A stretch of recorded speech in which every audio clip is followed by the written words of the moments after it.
Hello student, good morning. मैं Radha madam. आपको जैसे मैंने पहले पिछले वीडियो में बताया था मनोविज्ञान की क्या अर्थ होता है और मनोविज्ञान क्या किस प्रकार से विकास क्रम होता है, इसके बारे में चर्चा की थी। आज हम चर्चा करेंगे मनोविज्ञान की परिभाषाएं कौन कौन सी होती है। मनोविज्ञान की परिभाषाएं।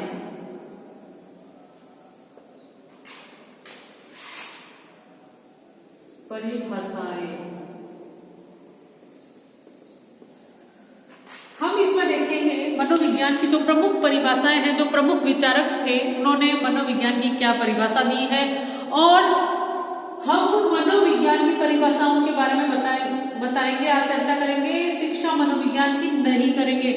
आप लोगों के जो एग्जाम में आएगा वो शिक्षा मनोविज्ञान के बारे में आएगा, लेकिन अभी सबसे पहले शिक्षा मनोविज्ञान को समझने के लिए मनोविज्ञान की परिभाषाओं को समझना बहुत ही जरूरी होता है। तो सबसे पहले जो परिभाषा होती है वो जे.बी. वॉटसन की आएगी। किसकी आएगी? पहली जे.बी. वॉटसन।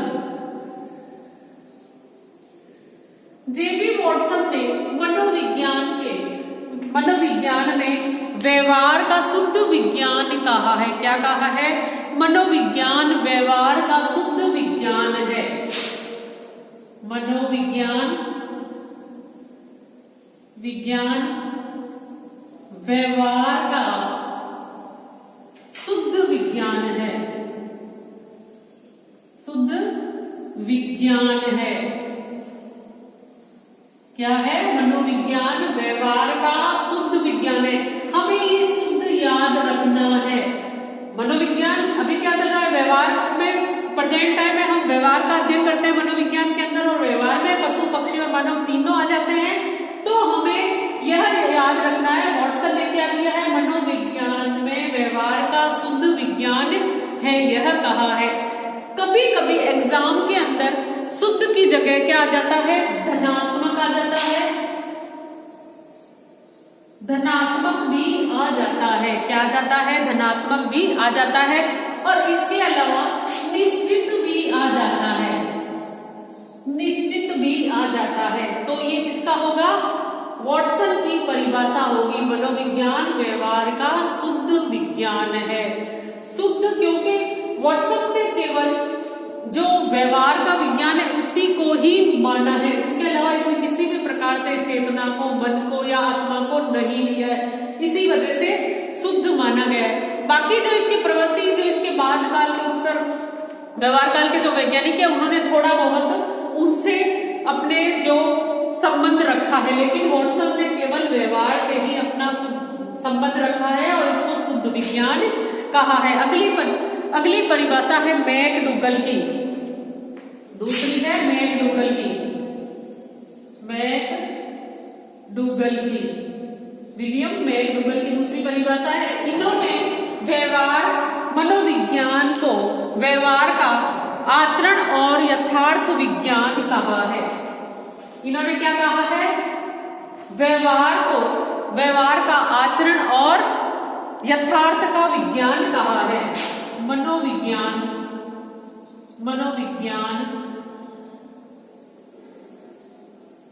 आचरण और यथार्थ का विज्ञान है।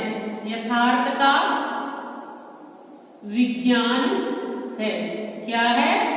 आचरण और यथार्थ का विज्ञान। हमें आचरण और यथार्थ को याद रखना है। क्या रखना है? मनोविज्ञान आचरण और यथार्थ का विज्ञान है। एग्जामिनेशन में कंपटीशन जो भी एग्जाम होते हैं उनमें ये प्रमुख परिभाषाएं पूछी जाती है, तो हमें ये याद रखना बहुत जरूरी होता है। तो मैकडूगल ने क्या कहा है? आचरण और यथार्थ का विज्ञान कहा है। अगली है स्किनर, B.F. स्किनर की। इन्होंने अनुभवों का B.F. स्किनर, इन्होंने मनोविज्ञान को व्यवहार और अनुभवों का विज्ञान कहा है। इन्होंने क्या कहा है? मनोविज्ञान को व्यवहार और अनुभवों का विज्ञान कहा है। अनुभवों को क्यों कहा है? क्योंकि अनुभव केवल किसके अंदर होता है? मानव के अंदर होता है। तो इसकी व्यक्ति इस तरह से याद रख सकते हैं, व्यवहार तो सभी का होता है, पशु का होता है, पक्षी का होता है, लेकिन उनके पास अनुभव नहीं होता। अनुभव केवल किसके पास होता है? मानव के पास होता है। इसीलिए इस तरह से याद रह सकती है, जो मनोविज्ञान को व्यवहार और अनुभवों का विज्ञान किसने कहा है? अनुभव किसके साथ होता है? मानव के साथ। जैसे कि यहाँ नर आया है, तो ये एक तरह से अपनी ट्रिक हो सकती है। नर के पास क्या होता है? अनुभव होता है। तो ये ट्रिक आते ही यहाँ पे अनुभव जुड़ जाएगा, बाकी वो का वो ही रहेगा व्यवहार। यानी कि ये क्या व्यवहारवाद से संबंधित विचारक है। अब आता है अगली परिभाषा,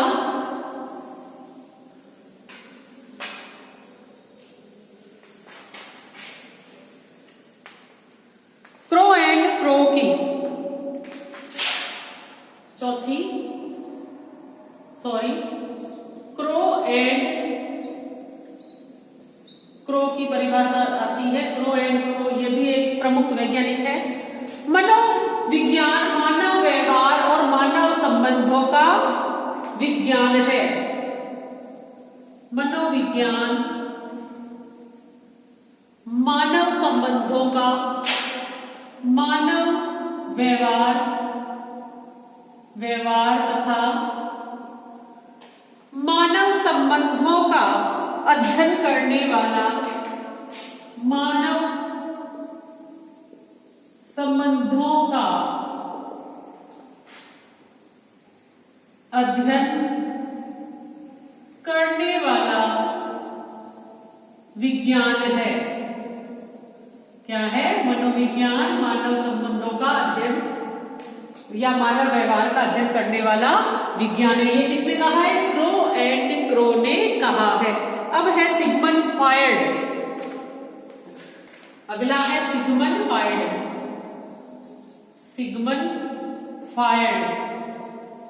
ये भी एक मनोविज्ञान के प्रमुख लेखक यानी विचारक माने जाते हैं। इन्होंने अचेतन मन का विश्लेषण किया था, इसीलिए इनका एक सिद्धांत दिया गया है। कौन सा दिया गया है? मनोविश्लेषणात्मक सिद्धांत। मनोविश्लेषणात्मक सिद्धांत दिया है इन्होंने, और इन्होंने अचेतन मन पर बल दिया है। किस पे दिया है? अचेतन मन पर बल दिया है। किस पे दिया है? अचेतन मन पर बल दिया है। और इन्होंने कहा है मनोविज्ञान अचेतन मन का अध्ययन करने वाला विज्ञान है। मनोविज्ञान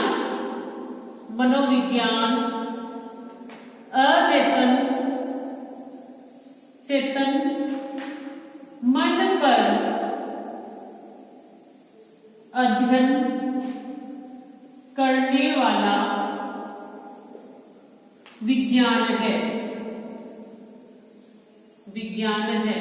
इस तरह से इन्होंने क्या दिया? अचेतन जो मन है उसमें बल दिया है।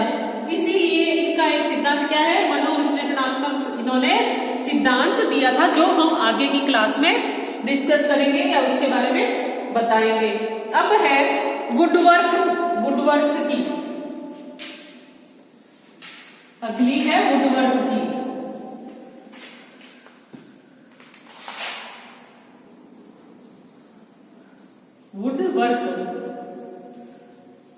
वुडवर्थ की जो हमने पहले जो परिभाषा पढ़ी थी, उसका ये कथन है कि जैसे कि आत्मा को त्यागा, मन को छोड़ा और चेतन को खोया। तो ये क्या इसका कथन है, लेकिन इसकी परिभाषा है जीवन में आभास एवं प्रभाव देने वाली प्रत्येक क्रिया व्यवहार है। जीवन में आभास और प्रभाव करने वाली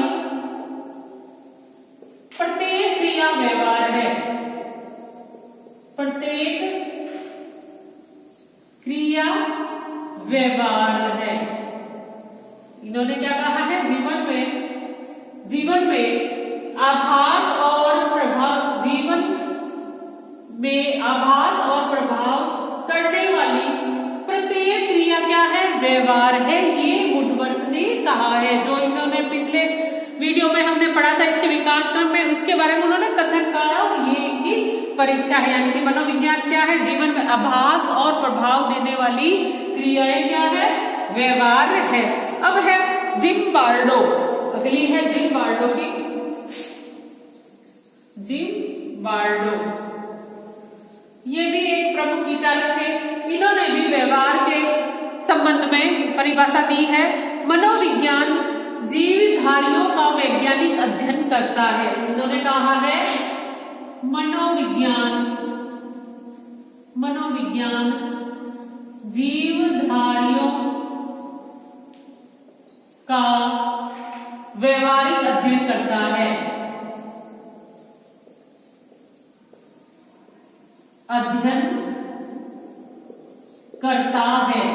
इन्होंने क्या कहा है, मनोविज्ञान जीवधारियों का व्यवहारिक अध्ययन करता है। इस तरह से जिम्बार्डो ने भी अपनी परिभाषा दी। अब है मॉर्गन, जिन्होंने व्यक्तित्व के बारे में व्याख्या की, आगे वीडियो में हम पढ़ेंगे। मॉर्गन ने कहा है मनोविज्ञान और पशु के व्यवहार का अध्ययन करने वाला विज्ञान है। मॉर्गन,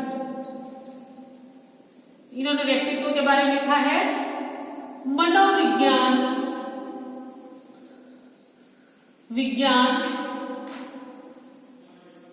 पशुओं के व्यवहार का अध्ययन करने वाला विज्ञान है। अध्ययन करने वाला विज्ञान है। क्या है, मनोविज्ञान पशु के व्यवहार का अध्ययन करने वाला विज्ञान है। ये मॉर्गन ने कहा है। ये क्या है, ये मनोविज्ञान की प्रमुख परिभाषाएं हैं। ये शिक्षा मनोविज्ञान की नहीं है, केवल मनोविज्ञान की परिभाषा है। ये आपको याद रखना होगा। अब हम देखेंगे मनोविज्ञान की प्रकृति क्या होती है। मनोविज्ञान की प्रकृति के बारे में देखेंगे। मनोविज्ञान की प्रकृति क्या होती है। मनोविज्ञान की प्रकृति, मनोविज्ञान एक नियामक एवं विधायक विज्ञान है। पहली प्रवृत्ति क्या है, मनोविज्ञान नियामक एवं विधायक विज्ञान है।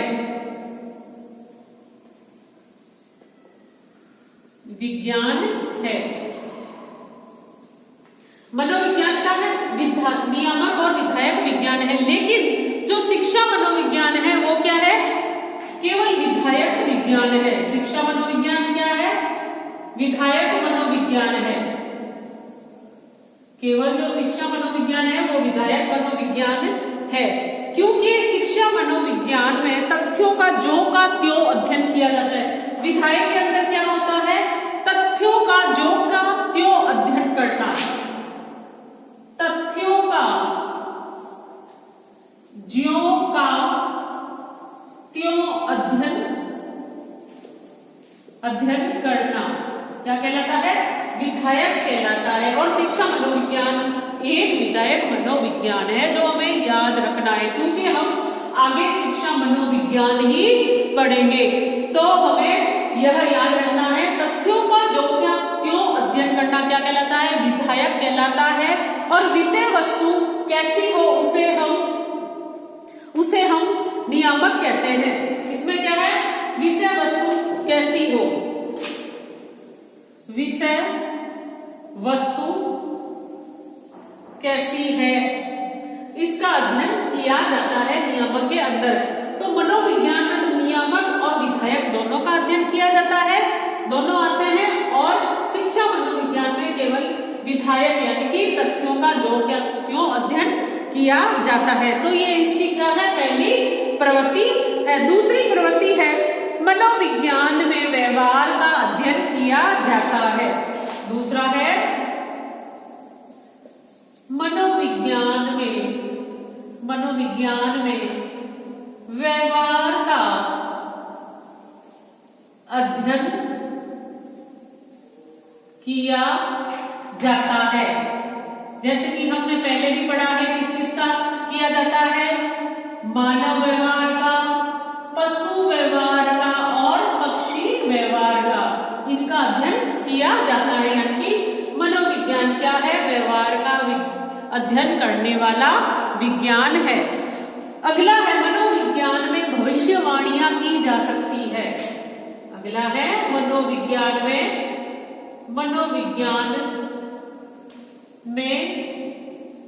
भविष्यवाणियां की जा सकती है। भविष्यवाणियां की जा सकती है, क्या की जा सकती है? मनोविज्ञान में भविष्यवाणियां की जा सकती है। क्यों की जा सकती है? क्योंकि उदाहरण हम देखते हैं, जैसे कि हमारी बुद्धि है, तो बुद्धि को हम क्या कर सकते हैं? जैसे कि प्रतिभाशाली बच्चा हो, कोई मूर्ख बच्चा हो या कोई मंद बुद्धि का बच्चा हो, तो उस पे हम प्रयोग कर सकते हैं, उसकी बुद्धि का मापन किया जा सकता है। इसी वजह से मनोविज्ञान में भविष्यवाणियां की जा सकती है, क्योंकि इसमें हम माप सकते हैं। मनोविज्ञान क्या है? एक प्रमाणिक और वस्तुनिष्ठ और नियामक विज्ञान है। इस वजह से इसमें क्या है? भविष्यवाणियां की जा सकती है। अगला है मनोविज्ञान के प्रमुख सिद्धांत कैसे होते हैं? मनोविज्ञान के प्रमुख सिद्धांत या नियम क्या होते हैं? वस्तुनिष्ठ होते हैं, वैध होते हैं और निश्चित होते हैं। मनोविज्ञान के जो प्रमुख सिद्धांत या कुछ भी नियम जो हमने बनाए हैं, वो क्या होते हैं? वस्तुनिष्ठ होते हैं, तो उनके मापा जा सकता है। वो वैध हो सकते हैं, निश्चित हो सकते हैं। निश्चित क्यों हो सकते हैं? क्योंकि हम जो किसी का भी मापन या परिणाम प्राप्त करना चाहते हैं, जो एक बार परिणाम प्राप्त हुआ है, दोबारा या पुनः अभ्यास करने पर भी हमें वो ही परिणाम प्राप्त होगा। इसीलिए ये क्या है? निश्चित, वैध और वस्तुनिष्ठ होते हैं। इस तरह से ये मनोविज्ञान की प्रकृति है। अब हम पढ़ेंगे मनोविज्ञान के क्षेत्र कौन कौन से हैं। मनोविज्ञान के क्षेत्र, मनोविज्ञान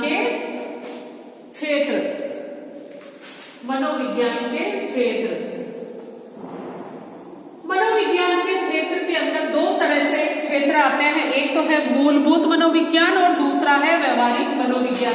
एक है मूलभूत मनोविज्ञान, दूसरा है व्यवहारिक मनोविज्ञान।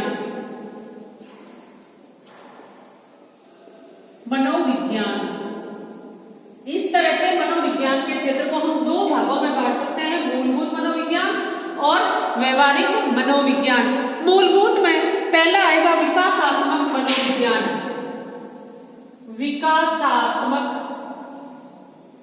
मनोविज्ञान। जिसमें हम विकास को पढ़ते हैं। दूसरा है प्रयोगात्मक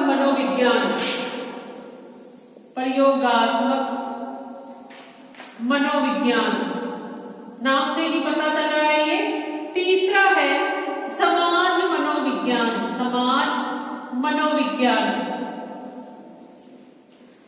चौथा है असामान्य मनोविज्ञान।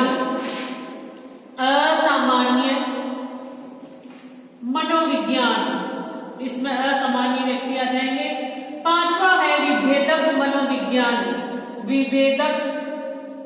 मनोविज्ञान, यानी कि विभेद करना, विभेदक मनोविज्ञान। इस तरह से छठा है तुलनात्मक पशु मनोविज्ञान।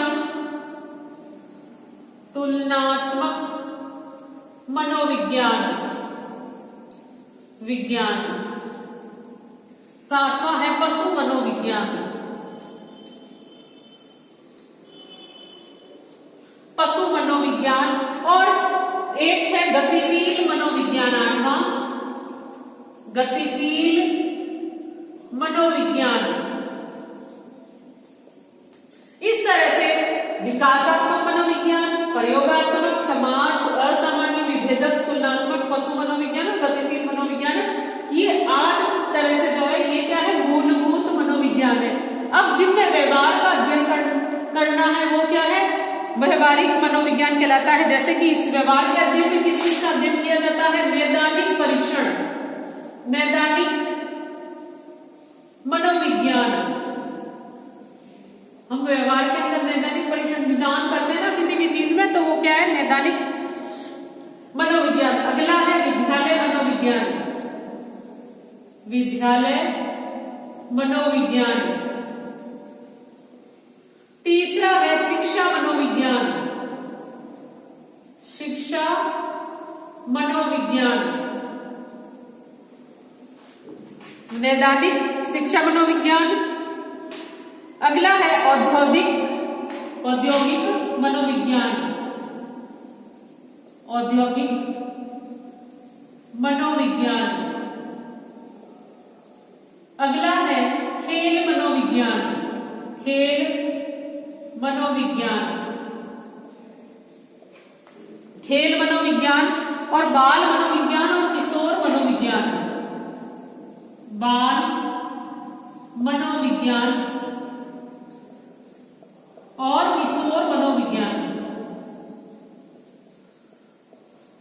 मनोविज्ञान। इस तरह से ये व्यवहारिक मनोविज्ञान होता है। इसके अंदर हम ये सब नहीं पढ़ेंगे, केवल किसको पढ़ेंगे, हमारे बीएड में केवल शिक्षा मनोविज्ञान है, केवल शिक्षा मनोविज्ञान के बारे में आगे हम पढ़ाई करेंगे और इसके बारे में चर्चा करेंगे। Thank you student.